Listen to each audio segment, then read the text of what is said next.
le 17 juin 2022 est interdit d'ailleurs par le préfet de Dakar. Il a été donné aux enquêteurs des informations faisant état de ce qu'un groupe d'une dizaine d'individus s'organisaient en vue d'attaquer les forces de défense et de sécurité le jour de la dite manifestation.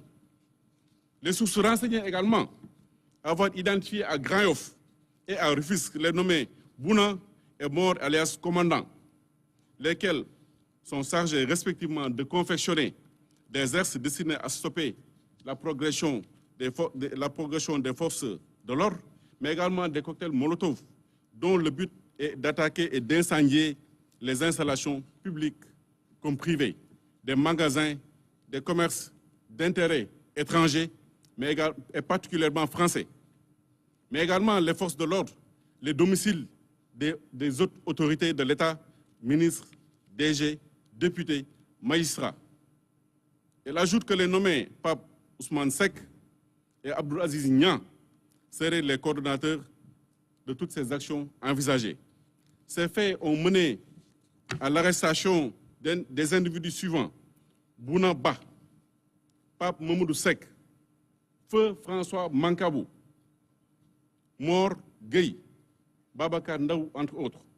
Ces personnes sont arrêtées, poursuivies et aujourd'hui ils sont en détention pour complot contre l'autorité de l'État, acte de nature à occasionner des troubles politiques graves, à compromettre la sécurité publique, association de malfaiteurs en vue d'organiser des bandes et en leur fournissant des armes, munitions, dans le but de s'attaquer à la force publique, de causer des destructions, dégradations et des dommages des biens appartenant à l'État ou intéressant la chose publique. Menaces d'atteinte à la vie, de transport et de détention et transport de produits et substances incendiaires en vue de la commission d'un acte terroriste, de détention illégale d'armes à feu et de munitions, financement du terrorisme, de complicité de ces chefs. Ces faits sont prévus et punis par les actes 72 et suivants de notre code pénal. Ces personnes également arrêtées sont depuis lors en détention, et cela consécutivement aux appels de Ousmane Sonko. Il y a également le dossier du commando. Au regard des renseignements qu'avaient reçus les services de sécurité, la source a fourni des preuves irréfutables découvertes dans des appareils téléphoniques de mise en cause, notamment Pabouba Mbaou et Abdou Karim Bey, et des occurrences correspondantes et des récurrences correspondantes entre Mouramani Kaba Diakité, Famara Mané Di Nyancho et les autres membres du groupe. Tout porte à croire que ces personnes étaient déterminées à troubler par des moyens illégaux le fonctionnement régulier de l'État et également à exciter les citoyens à s'armer contre l'autorité de l'État. L'ingéniosité et la détermination des mises en cause consistaient à planifier des réunions secrètes, à organiser, détruire les moyens de l'État, sont révélatrices de leur entreprise criminelle, terroriste et de leur intention de troubler l'ordre public de manière générale pour rendre le Sénégal ingouvernable en semant le chaos et le désordre total. Ces individus étant dans la stratégie et l'opérationnel avaient comme cible les stations Total, les magasins Auchan, ainsi que les institutions et les domiciles des personnes qui incarnaient l'autorité publique. Les attaques de bus de Dakar Demdik, qui ont été volontairement incendiées, justifient à suffisance l'intention criminelle de ces individus chargés de mettre en œuvre les stratégies machiavéliques de Ousmane Sonko. Ces faits ont mené à l'arrestation de beaucoup d'individus, parmi lesquels on peut noter Cheikh Kébé, Mamadou Sané, Moussa Nying, Ahmed Dien, entre autres. Aujourd'hui, cette procédure est également pendante devant le juge du deuxième cabinet. Il y a également le dossier cocktail Molotov, car les enquêteurs, en exploitant une information émanant d'une source digne de foi, faisaient état de ce qu'un groupe de terroristes était en train de planifier des actes de nature à compromettre la sécurité publique, à occasionner des troubles politiques graves pour s'opposer à la tenue du procès en appel de Ousmane Sonko, poursuivi pour des faits de diffamation par M. Mambeyan. une équipe des enquêteurs est parvenue à les infiltrer en vue de recueillir toutes les informations concernant les stratégies que ces individus comptaient mettre en place dans le but de créer une situation insurrectionnelle dans le pays.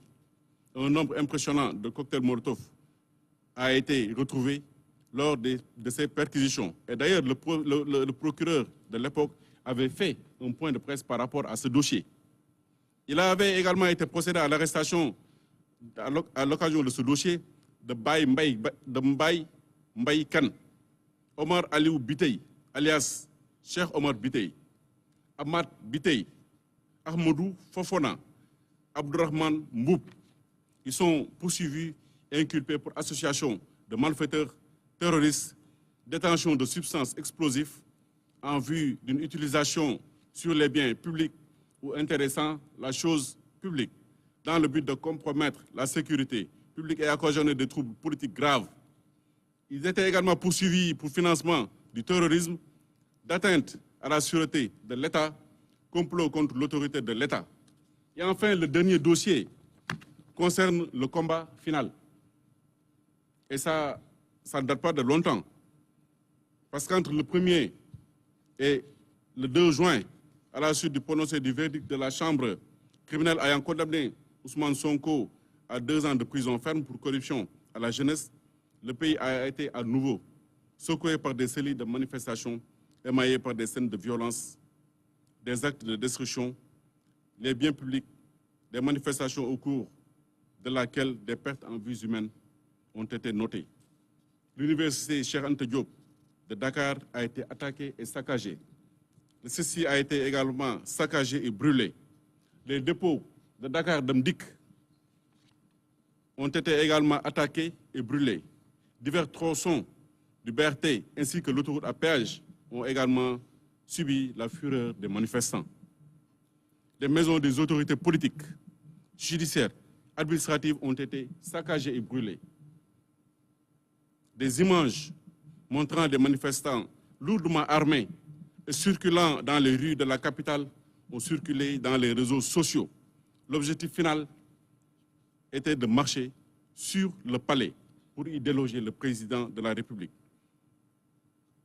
Pour y répondre et ainsi répondre à l'appel et l'invite de Ousmane Sonko qui a ouvertement appelé ses partisans à le rejoindre dans la capitale pour mener l'assaut final contre le président Macky Sall. Ainsi, plusieurs dizaines de manifestants ont été interpellés entre Pikine, Rufisque, Dakar et Guédiawaye, inculpés et placés sous mandat de dépôt.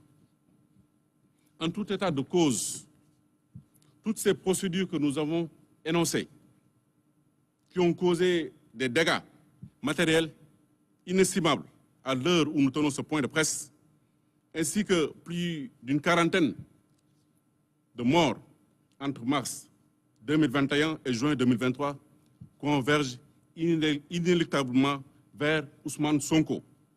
Le ministère public que je représente dispose de l'opportunité des poursuites. Par conséquent, tant que les faits ne sont pas prescrits, nous pouvons toujours les engager. Ainsi, nous avons décidé de mettre en mouvement l'action publique.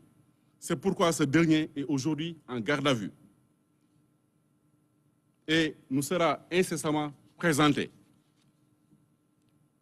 car sa procédure est pratiquement bouclée. Et à cet effet, il sera poursuivi pour appel à l'insurrection, association de malfaiteurs, atteinte à la sûreté de l'État, complot contre l'autorité de l'État, actes et manœuvres à compromettre la sécurité publique et à créer des troubles politiques graves, association de malfaiteurs en lien avec une entreprise terroriste, mais également de vol. Ce qu'il faut admettre et reconnaître également, c'est que Ousmane Sonko a lui-même reconnu avoir arraché violemment le téléphone portable d'une dame gendarme. Et ces faits sont qualifiés juridiquement de vol. Ça a été un peu ridiculisé dans les réseaux sociaux en parlant qu'Ousmane Sonko a été arrêté pour vol. Mais en réalité, c'est l'élément déclencheur de son arrestation, qui était d'ailleurs imminente. Par conséquent, il sera également poursuivi pour vol. En conclusion, nous estimons que l'État garant des libertés individuelles collective et de la sécurité publique prendra toutes les dispositions nécessaires afin de maintenir l'ordre et de préserver les personnes et les biens de toute menace. Je vous remercie de votre aimable attention. C'est en ces termes que ce point de presse s'achève. Merci.